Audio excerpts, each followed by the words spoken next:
Court है वहां पे, पॉस्को का केस डालना है इनके ऊपर, ये शंकराचार्य के ऊपर। तो काफी समय से चर्चित में है, लेकिन ये कह रहे हैं कि लेकिन ये राजनीतिक उससे इसको बैकअप मिली हुई है वहां से, तो ये बचा हुआ है। शंकराचार्य के द्वारा जो है एक टिप्पणी की गई, जिसको लेकर आपको बता दें कि मुसलमान कम्युनिटी के लोग काफी ज्यादा नाराज हैं और हमारे साथ देख पा रहे होंगे इस समय सभी लोग मौजूद हैं, इनसे बातचीत कर लेंगे। क्या वो टिप्पणी थी, किस चीज को लेकर आज इन्होंने प्रेस कॉन्फ्रेंस रखी है? सर, क्या बात थी वो, क्या टिप्पणी की गई थी, किसको लेकर आज ये कॉन्फ्रेंस रखी है? जो ये अभी मुक्तेश्वरानंद जो स्वामी है, इन्होंने आदरणीय इंद्रेश भाई साहब के जो प्रति जो गलत टिप्पणी की है, वो निंदनीय है, एकदम बहुत गलत बात है। हमारे को तो मालूम नहीं था कोई इस टाइप का बंदा है, ऐसी कारियाना हरकत करेगा, क्योंकि ये कारियाना ही हरकत है, इसको अच्छा नहीं मानना चाहिए। क्योंकि एक तो मन घड़त कहानी बना रहा है। हम वहाँ लॉज में मिले थे, हम वहाँ बैठे थे, और वहाँ बैठे तो इन्होंने कहा पहले 10,000, मैंने सोचा 10,000, फिर कह रहे हैं नहीं 10 लाख लड़कियों की वो कराई। अरे भाई साहब, वो तो उनकी ज़िंदगी उसी में गुजर जाती है। ऐसे ये पता क्या है, एक हिंदू मुसलमान को आपस में, हम भाइयों को ये एक भिड़ाने की भी साजिश है इनकी। ये बताइए, वो टिप्पणी जो की गई थी वो क्या टिप्पणी की गई थी, किस कि मौके पर की गई थी? ये बोल रहे थे कि भाई हम कहीं यहाँ पे गए हुए हैं, उसमें एयरपोर्ट पे मिले थे, एयरपोर्ट पे मिले थे, तो हमारी उनकी मुलाकात होगी, और इंद्रेश भाई साहब की, और वहाँ बैठ के हमने लॉज में बैठे, और वहाँ बैठ के हमारी बात चलने लगी। उन्होंने कहा कि भाई मैंने ऐसे ऐसे मुस्लिम लड़कों से 10,000 लड़कियों का शादी करवाई, फिर हाँ हिंदू लड़कियों की, कि 10,000 नहीं, फिर उनको वो तो 10 लाख बोल रहे थे। ठीक है, अरे भाई तू 10 भी बता दे, तो झूठ बोल रहे हैं। मतलब शंकराचार्य जी का ये कहना था कि उन्होंने मेरे को ऐसा बताया। हाँ, उन्होंने ऐसा बताया, और ये जिस बंदे को पूरा वर्ल्ड जानता है, पूरी दुनिया जानती है, उसको क्या बोल रहे हैं कि वो शायद वो क्या नाम है, संगठन चलाते हैं मुस्लिम राष्ट्रीय मंच, इंद्रेश कुमार कुछ नाम है। मतलब मन घड़त कहानी उसकी बात से, अगर सही बंदा होगा उसकी समझ जाएगा, पूरा देश समझ चुका है उसको कि ये झूठ बोल रहा है, एक तरफा झूठ बोल रहा है। लेकिन उसकी कार्रवाई क्यों नहीं हो रही, हम ये नहीं बात समझ पा रहे हैं। ठीक है, क्योंकि आप क्यों समझते हैं, क्यों झूठ बोला जा रहा है, ये क्या एजेंडा है? झूठ ये है, ये राजनीतिक आदमी है, और इसकी जो अभी हमने देखा है हमारे पास, बल्कि ये मैंने अभी एक उसमें से निकाला है इसका, ये कोई अब इनके जो स्वामी जी हैं, राम भद्राचार्य जी के शिष्य हैं, ये इनका नाम है आशुतोष महाराज। इन्होंने नहीं, इन्होंने अभी इसके ऊपर इसमें स्पेशल कोर्ट है वहां पे, पॉस्को का केस डालना है इनके ऊपर, ये शंकराचार्य के ऊपर। तो काफी समय से चर्चित में है, लेकिन ये कह रहे हैं कि ये लेकिन ये राजनीतिक उससे इसको बैकअप मिली हुई है वहां से, तो ये बचा हुआ है। और इसने क्या किया है, बच्चों का शोषण, और छोटे बच्चों पे अपनी पालकी उठवाना, कितने मजे ले रहा है। आपको पता है हिंदू धर्म के सबसे बड़े महंत बोले जाते हैं। हम तो नहीं मानते, महंत होते तो ऐसे काम नहीं करते। ये योगी जी को बोलते हैं कि मठ पे बैठना उनका काम बनता है, मठ पे बैठिए। वो मुख्यमंत्री बन के क्या कर रहे हैं, अरे आप सियासन लगा लगा के बच्चों पे पालकी उठवा के क्या कर रहे हैं, ये तो गलत है। ये तो बिल्कुल गलत है, बच्चों का शोषण कर रहे हैं, वहां पे कुछ अलग तरीके की एक्टिविटी हो रही है, उनने तो बेचारे ने रो के बोला है ये बात। और योगी जी को कह रहे हैं कि मठ पे बैठना चाहिए। अरे भाई, योगी जी ने तो आज यूपी को जिंदा कर दिया है।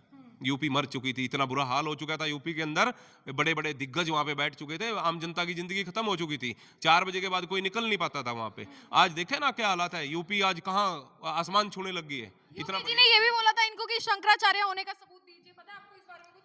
इसके बारे में हमारे को कुछ मालूम नहीं है। इनसे जानकारी ले लेंगे। सर, क्या कुछ बात थी, ये जो टिप्पणी की गई आप कितनी सही समझते हैं? सबसे पहले तो आपको ही रिक्वेस्ट करूंगा कि इनके खिलाफ कानूनी कार्रवाई की मांग करें, मंच के द्वारा गठित करके कानूनी कार्रवाई होनी चाहिए इसके खिलाफ। ये जो अब साक्षी जी, आप एक बात देखिए कि चुनाव के दौरान ही ये निकल के आए हैं। अभी 2027 में यूपी उत्तर प्रदेश में चुनाव है, जानबूझकर किसी पार्टी ने इनको आगे कर दिया, सस्ती टीआरपी लेने के लिए, रील्स पर आने के लिए, अपने आप को फेमस करने के लिए इन्होंने ये काम किया है।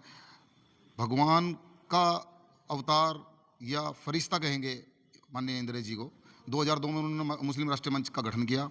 2-3 साल से हम, राशिद भाई, हम सब जुड़े हुए हैं, भाई साहब ने हमें जोड़ रखा है, इमरान जी ने, तो 2-3 साल से हम भी जुड़े हुए हैं। मुस्लिम राष्ट्रीय मंच में कुछ भी ऐसा नहीं सिखाया जाता। मुस्लिम राष्ट्रीय मंच में क्या सिखाया जाता है, मुस्लिम राष्ट्रीय मंच में राष्ट्र के प्रति अगाध प्रेम, राष्ट्र के प्रति प्रेम सिखाया जाता है, ना कि हिंदू मुस्लिम शादी, ये चीज़ें नहीं सिखाई जाती। वो कभी कह रहे हैं जी मुझे वहाँ मिले, मतलब कब मिले, कौन सी डेट को मिले, कौन सी फ्लाइट थी, मिले भी हैं, फिर वो उनका नाम भी नहीं जानते। कौन सी फ्लाइट थी, कहाँ मिले, कब की बात है, कल मिले, परसों मिले, 10 दिन पहले मिले, या 2 साल पहले मिले। और वो एक व्यक्ति मुस्लिम राष्ट्रीय मंच चला रहे हैं, इतनी बड़ी मंच चला रहे हैं, क्या वो इतनी वाहियात बात करेंगे? तो हम इस बात की घोर निंदा करते हैं। उन्होंने गलत अपनी टिप्पणी दी है। ये तुष्टिकरण की जो राजनीति के अंदर एंट्री करने की बात है, पॉलिटिकल पार्टियों ने उनको आगे कर दिया।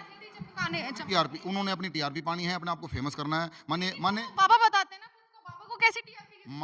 माननीय योगी जी ने कहा है कि मंथ होने का आप प्रमाण दीजिए, कही योगी जी ने। योगी जी के ऊपर भी प्रहार कर रहे हैं, वही वो मठ पे बैठना चाहिए, वो ये करना चाहिए। आप यूपी का हालात देखो ना, आप कितने बढ़िया सुधर रहे हैं, क्या कमी है ये उत्तर प्रदेश में। अब वो कह रहे हैं जी नहीं, इनको कुछ लोगों को अच्छा प्रशासन, अच्छा देश तरक्की करे, ये बर्दाश्त नहीं है। अब इस बाबा को उठा के लाए, पता नहीं कहाँ से उसका आगे कर दिया, और बोलो जी आप कुछ भी बोलो। तो सवाल ये है कि हम इस बात पे आए हैं कि हम मंच की तरफ से ये, जी शंकराचार्य की बात कर रहे हैं, मैं बिल्कुल शंकराचार्य की बात कर रहा हूँ, अभी मुक्तेश्वर शंकराचार्य की बात कर रहा हूँ मैं, जो उन्होंने योगी जी के बारे में बोला और ये उन्होंने इंद्रेश जी के बारे में बोला। हम उसकी घोर निंदा करते हैं और हम कार्रवाई की मांग करते हैं। सर क्या कुछ कहना चाहेंगे ये जो टिप्पणी की गई है उस पर? सबसे पहले आपके चैनल के दर्शकों को सभी को हाथ जोड़ के प्रणाम और रामनवमी की हार्दिक शुभकामनाएं। जो ये बयान अति मुक्तेश्वर नंद जी ने दिया है, हम इसकी घोर निंदा करते हैं कि वो एक इतने बड़े महंत हिंदुस्तान के, इतने बड़े महंत होने के बाद उन्होंने इतनी घटिया बात कही है, और एक ऐसे आदमी के बारे में कही है कि जिनको देश विदेश के अंदर, सारी दुनिया के अंदर लोग जानते हैं, माननीय इंद्रेश कुमार जी जो मुस्लिम राष्ट्रीय मंच को चला रहे हैं। तो जो ये अति मुक्तेश्वर नंद जी ने इंद्रेश जी के ऊपर कही है कि हमने 10 लाख मुस्लिम लड़कियों की शादी मुसलमान लड़कों से करवा दी, तो ये बहुत ही गलत बात है। महंत का काम ये नहीं होता कि इस तरह गलत बात फैलाए, वो तो अपने समाज के अंदर अच्छी बात को लेके जाएं। ये समझ नहीं आता कि ये महंत किस चीज़ के लिए इन्होंने ये ऐसा कदम उठाया है। हम इसकी घोर निंदा करते हैं और हम इस पर कानूनी कार्रवाई करवा कर ही मानेंगे। कोई ज्ञापन वगैरह भी देने की मांग करी है आप लोगों ने? कोई ज्ञापन वगैरह देंगे? नहीं, अभी ज्ञापन देंगे, कुछ दिन के बाद देंगे ज्ञापन, तैयारी चल रही है ज्ञापन के लिए भी। जैसे आप लोग मांग कर रहे हैं कि उनके खिलाफ कानूनी कार्रवाई होनी चाहिए, लेकिन अगर नहीं हुई तो फिर अगला कदम कोई करेंगे आप लोग? देखो सरकार ने करनी पड़ेगी, क्योंकि गलत तो गलत है और वो सामने नजर आ रहा है, बिल्कुल गलत है। और वो सबके उसमें भी है, वो थोड़ा महंत के कारण बचे हुए हैं, वो थोड़ा उनको इसी कारण थोड़ा छोड़ रखा कि सुधर जाए, लेकिन वो मेरे को नहीं लग रहा है कि वो सुधरेंगे। वो हर पर डे किसी ना किसी पे बयानबाजी कर रहे हैं और यही इनका बहुत ज़्यादा वो चल रहा है।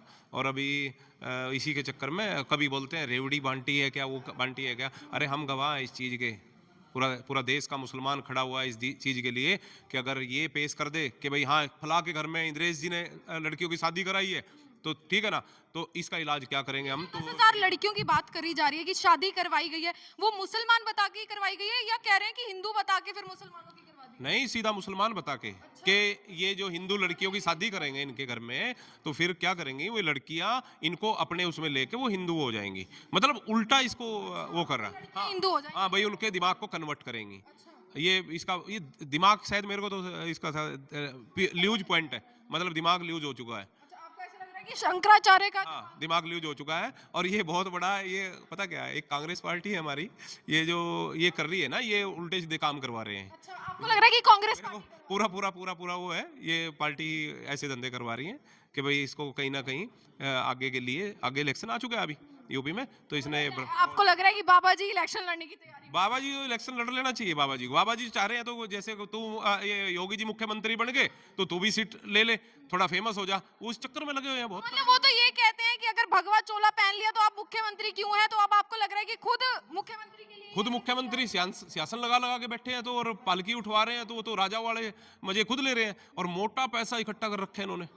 इतना पैसा कहाँ से, जब भी तो इनके ऊपर इसका अभी केस हुआ इनके ऊपर, तो हम तो सीधा खंडन कर रहे हैं इसका कि भाई ऐसा बाबा अच्छा ही नहीं होता जिस तरीके से इन्होंने ये काम कर रहे हैं। देख पा रहे होंगे शंकराचार्य के द्वारा जो एक टिप्पणी दी जाती है, जिसको लेकर जो है मुसलमान समाज के लोग जो है काफी ज्यादा विरोध में, और उनका कहना है कि ये जो शंकराचार्य ने टिप्पणी दी है वो बेबुनियाद है और ये टिप्पणियां नहीं करनी चाहिए। इलेक्शन जो है राजनीतिक खेल रहे हैं, क्या कुछ इनका कहना था वो आपने सुना, लेकिन आपका क्या कुछ कहना है आप भी कमेंट बॉक्स में जरूर बताएं और खबर को जितना ज्यादा उसके शेयर जरूर करें।